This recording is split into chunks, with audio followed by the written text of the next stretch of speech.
And so the Christ in his life as Jesus demonstrated this regularly by his acts, by healing the lame, the blind. He multiplied the loaves and fishes. You might remember the wedding party where Mary was a little embarrassed that there wasn't enough wine for the guests, and she went to her outstanding son, and he blessed the water and brought more wine.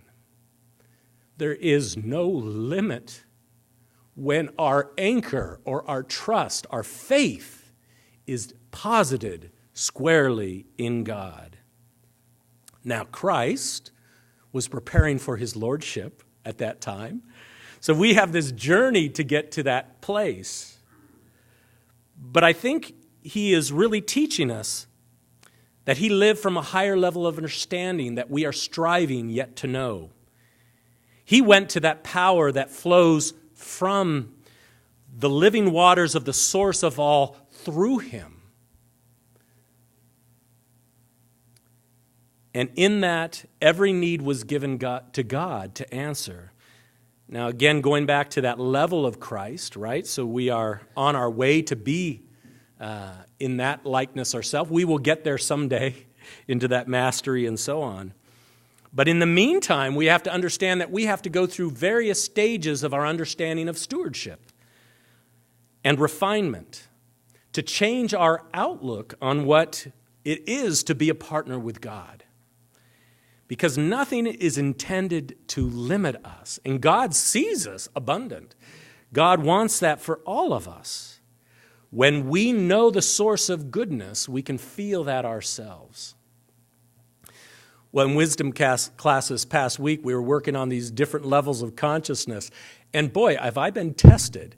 Because they talked about the netherworld consciousness, that consciousness we have when we're only focused on the outer world experience. Whether it be the desire nature, the material world, or just life. Our heads are, in a sense, are focused on the world. And the great ones say, well, when you're like that, you're really no good to us.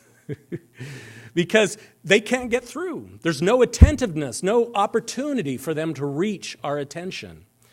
So I think that's where I've noticed my nether consciousness needing that lifting.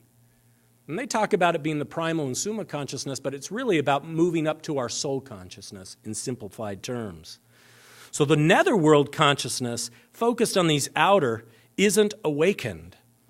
So Christ was showing us not to be limited with that nether consciousness, which is where we get that closed fist and that measuring from, but to climb in our connection with God and being open to God's abundance.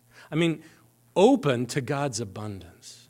See, we limit ourselves far more than even God does. We try to imagine what things will be.